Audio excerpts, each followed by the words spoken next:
Salve, meu querido, salve, minha querida, tudo bem?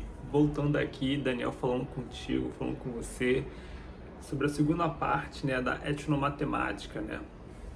A etnomatemática nessa perspectiva aí dentro da sala de aula nesse momento. Nós estamos falando aí sobre algumas questões especificamente sobre algumas temáticas da educação matemática e optei por iniciar pela etnomatemática do grande Brilhante D'Ambrosio, grande percursor, grande pensador, né? Ele que vai estruturar todo esse pensamento, toda essa discussão.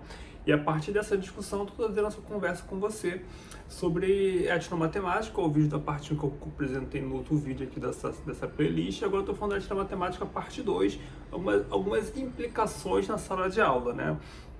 E aqui eu começo a minha fala trazendo uma reflexão sobre trazer a realidade do aluno, possibilita dar significado aos conteúdos matemáticos, suscitando o interesse pela aprendizagem.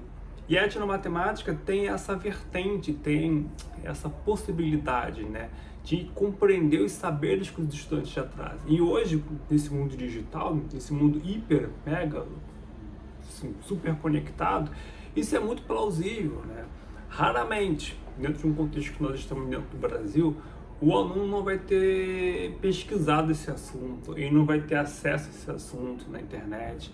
Claro que, dependendo das condições socioeconômicas dos nossos estudantes, o acesso à internet ainda é muito precário, compreendo isso perfeitamente.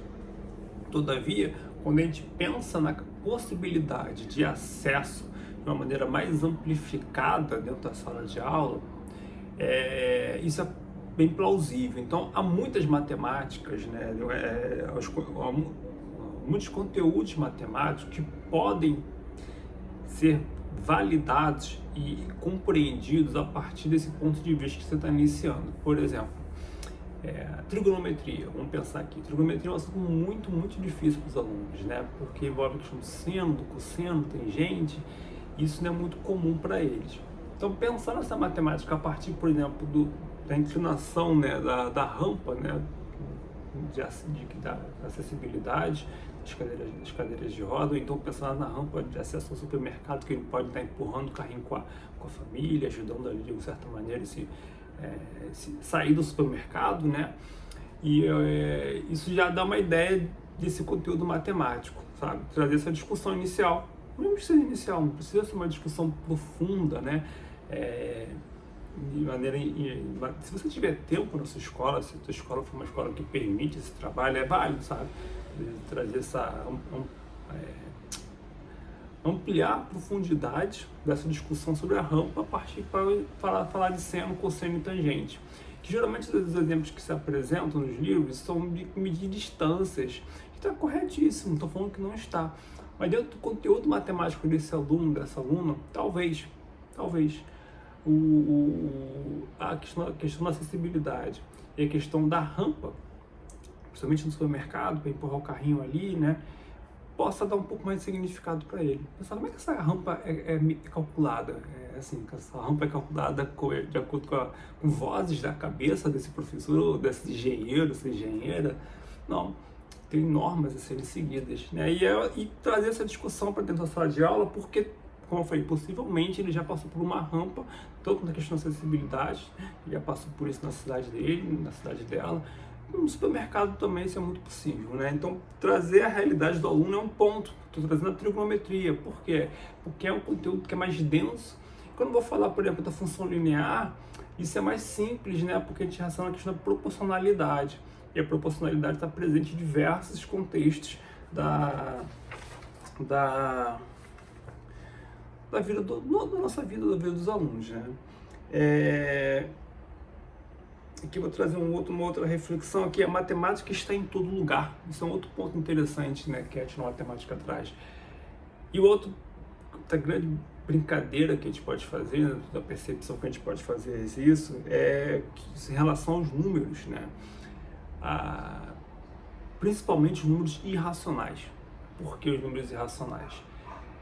A compreensão da ideia de número é uma compreensão bem dura, né, porque é uma compreensão mais abstrata, por mais que nós sejamos acostumados a realizar contagem, mas os números não se resumem somente a isso. E quando a gente pensa também na ideia dos números para a ideia dos números irracionais, é uma ideia mais amplificada, mais abstrata. Então é a provocação trazer para a medida de diagonal do quadrado, que é possível medir, trazer discussão aí sobre a relação do comprimento do diâmetro da circunferência, o π, e também uma discussão aí sobre a altura de um triângulo equilátero, construir com os alunos isso, então perceber essa matemática em todo lugar. Mas a diagonal do quadrado eu acho que é algo que aparece com mais... a diagonal do quadrado e o π são elementos que ficam mais palpáveis para não perceber, porque às vezes o piso, a janela tem formato de um quadrado, né? Então medir essa diagonal é interessante, discutir com ele a diagonal também das TVs, né, que são formas retangulares, então trazem um pouco essa discussão. Tudo isso, perceber essa matemática em todo lugar, que a etnomatemática vai privilegiar do aluno, a realidade dele, e vai provocar nele um interesse maior pela aprendizagem que você está compartilhando ali com ele nesse momento. Caiu aqui um papel da anotação, vamos partir aqui para a minha reta final, falando da dimensão cognitiva, o desafio do cotidiano, a dimensão educacional. Vamos aqui para finalizar a nossa discussão aqui, é falar sobre a questão do currículo, escolhe o currículo. Mas, Daniel, tudo que você está falando aí é possível dentro do seu contexto. Ok, mas dentro do meu contexto como professor que estou te ouvindo aqui falando, é um pouco mais complicado. Mas eu quero te dizer o seguinte, né? A questão do nosso olhar como professor de matemática é de relacionar esses saberes com o currículo escolar. E eu gosto muito de pensar o currículo como o Miguel Arroyo diz, professor da UFMG, que é um território de disputa, né? Disputa política, disputa educacional, são os pais fazendo a pressão, a escola fazendo a pressão, são os alunos.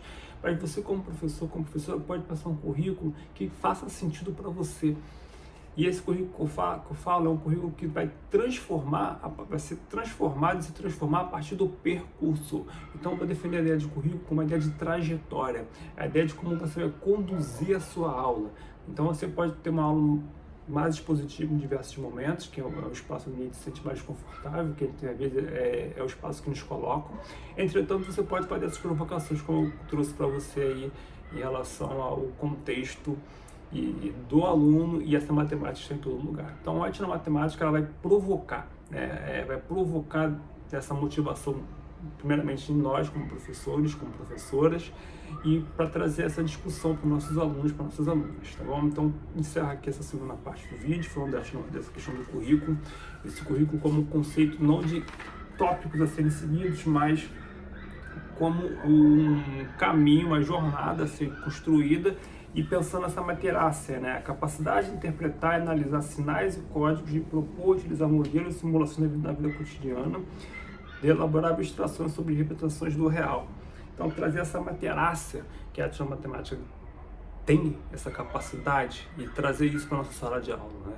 Irmos além daquele espaço da discussão e da solução de exercícios, que eu vou gravar um vídeo também sobre isso, né? Resolução de problemas, que eu vou falar um pouco sobre os exercícios, mas vou repetir aqui a ideia da materácia, a capacidade de interpretar e analisar sinais e códigos, de propor e utilizar modelos e simulações da vida cotidiana, de elaborar abstrações sobre representações do real.